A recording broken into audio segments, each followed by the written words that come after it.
Missile programme में ताउन का इल्जाम, अमेरिका ने 4 पाकिस्तानी कंपनियों पर पाबंदी लगा दी। अमेरिकी महकमा खारजा के तर्जमान मैथ्यू मिलर कहते हैं पाबंदियों का मकसद पाकिस्तान के तवील फासले तक मार करने वाले मिसाइलों की तरक्की पर खदशात के बाद बड़े पैमाने पर तबाही फैलाने वाले हथियारों के फैलाव तरसील के निजाम को रोकना है।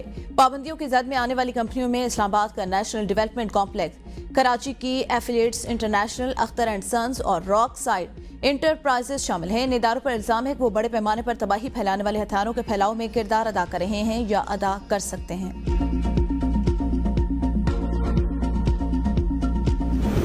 पाकिस्तान का स्ट्रेटेजिक प्रोग्राम 24 करोड़ अवाम की मुकद्दस अमानत है।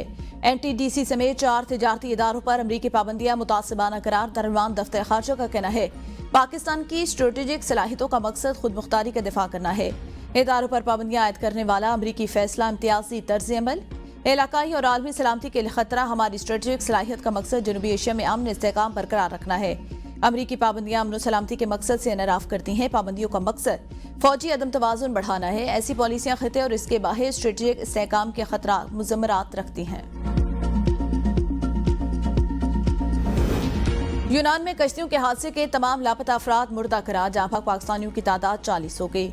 यूनान कोस्ट गार्ड ने 72 घंटे बाद रेस्क्यू ऑपरेशन खत्म कर दिया। खराब मौसम और सख्त सर्दी के बाद किसी का बचना मुमकिन नहीं। 3 दिन के रेस्क्यू ऑपरेशन में मजमूई तौर पर 5 लाशें निकाली गई। 35 से जायद पाकिस्तानी लापता। बचने की उम्मीदें दम तुड़ गई। लापता पाकिस्तानियों में बड़ी तादाद कम उम्र बच्चों की है।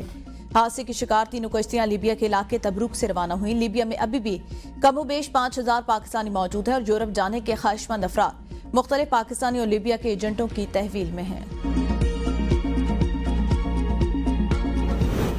वानी पीटीआई और उनके अहलिया बुशरा बीबी के खिलाफ 190 मिलियन पाउंड रेफरेंस का फैसला महफूज। एहतसाब अदालत के जज नासिर जावेद राना 23 दिसंबर को फैसला सुनाएंगे। अडियाला जेल में होने वाली हतमी समात में फरीकैन के बुकला के दलाल मुकम्मल होने के बाद फैसला महफूज किया गया। नैब के वकील अमजद परवेज ने दलाल में कहा यह बरतानिया से आने वाले पैसों की एडजस्टमेंट की गैर कानूनी मंजूरी का केस है। पैसे फेडरल अकाउंट में आने की बजाय सुप्रीम कोर्ट के लायबिलिटी अकाउंट में आए। पैसे वापस करने से भी जुर्म खत्म नहीं हो जाता। 190 मिलियन पाउंड केस पैसों के हवाले से पाकिस्तान की तारीख का सबसे बड़ा केस था जिसके लिए रूल्स को रिलैक्स किया गया। वकील सफाई बैरिस्टर सलमान सफ्तर ने कहा केस में अलकादर ट्रस्ट का कोई भी मुलाजिम शिकायत कुनिंदा नहीं, कोई क्रिमिनल चीज साबित नहीं की जा सकती। ये केस सियासी बुनियादों पर बनाया गया। क्या सोशल वर्क को जुर्म करार दिया जा सकता है?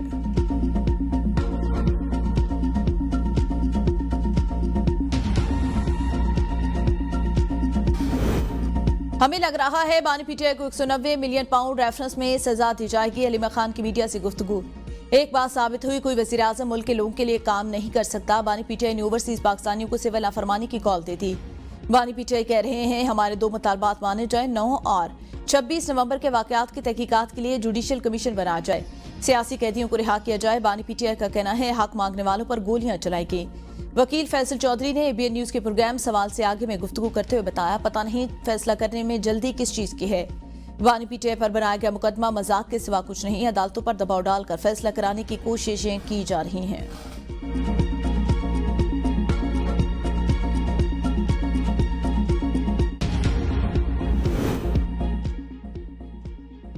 तहरीक इंसाफ सिविल नाफरमानी का शौक पूरा कर ले। तहरीक इंसाफ को सिविल नाफरमानी की तहरीक चलाने की जल्दी है। हुकूमत पीटीआई से जो बात करेगी एस्टैब्लिशमेंट को ऑन बोर्ड रखेगी। नवाज शरीफ से इजाजत लेकर मुज़ाकरात करेंगे। मुज़ाकरात का आगाज इतवार तक हो सकता है। DG ISPR ने कहा सियासी जमातों को आपस में बैठना चाहिए।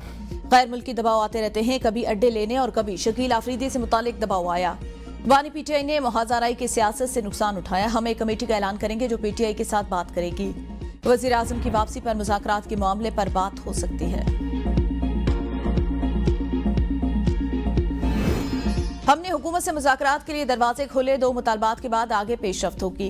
बैरिस्टर अली जफर की ABN न्यूज के प्रोग्राम बदलों में गुफ्तगू। कहा बानी पीटीआई ने कहा कि 26 नवंबर के हवाले से जुडिशियल कमीशन बनाया जाए। कानून के मुताबिक बनाया गया कमीशन शफाफ तहकीकात करेगा। बानी पीटीआई से बहुत से लोगों ने मिलने की ख्वाहिश की। बदकिस्मती से किसी को मिलने की इजाजत नहीं मिल रही। मुज़ाकरात हम किसी केस में रिलीफ के लिए नहीं कर रहे। तमाम केसेस का मुकाबला हम अदालतों में करेंगे और जीत कर दिखाएंगे। हुकूमत हमारी मुज़ाकरात की पेशकश को कमजोरी समझ रही है। बानी पीटीआई ने कहा था हुकूमत के पास मुज़ाकरात का अख्तियार नहीं। पार्लियामेंट से बायकॉट किसी मसले का हल नहीं। पार्लियामेंट आवाज उठाने के लिए एक अहम फोरम चाहते हैं। मुल्क में आइन और कानून की बालादस्ती हो।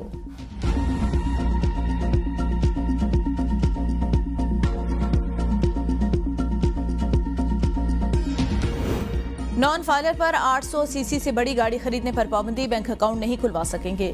टैक्स लॉ तरमीमी बिल कौमी असम्बली में पेश, नॉन फाइलर मखसूस हद से ज्यादा शेयर्स भी नहीं खरीद सकते। गैर रजिस्टर्ड कारोबारी अफराद के बैंक अकाउंट्स मुंतबित किए जाएंगे, हद से ज्यादा बैंकिंग ट्रांजैक्शन नहीं कर सकेंगे। सेल्स टैक्स रजिस्ट्रेशन न कराने पर बैंक अकाउंट्स मुंतबित किए जाएंगे। सेल्स टैक्स रजिस्ट्रेशन न कराने पर प्रॉपर्टी ट्रांसफर पर पाबंदी होगी। सेल्स टैक्स रजिस्ट्रेशन के 2 दिन बाद अकाउंट दोबारा बहाल होंगे। अकाउंट की दोबारा बहाली के लिए चीफ कमिश्नर के पास अपील करना होगी। फाइलर के 25 साल तक की उम्र के बच्चे और बीवी फाइलर तस्वर होंगे। पाबंदी का इतलाक वफाकी हुकूमत के नोटिफिकेशन के बाद होगा।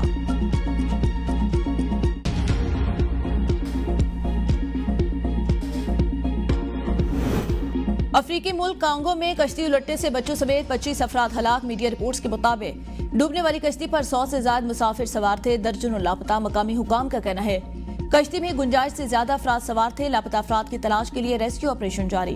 हुकाम ने कहा कश्तियों के हादसे की एक बड़ी वजह नेविगेशन सिस्टम की भी खराबी है।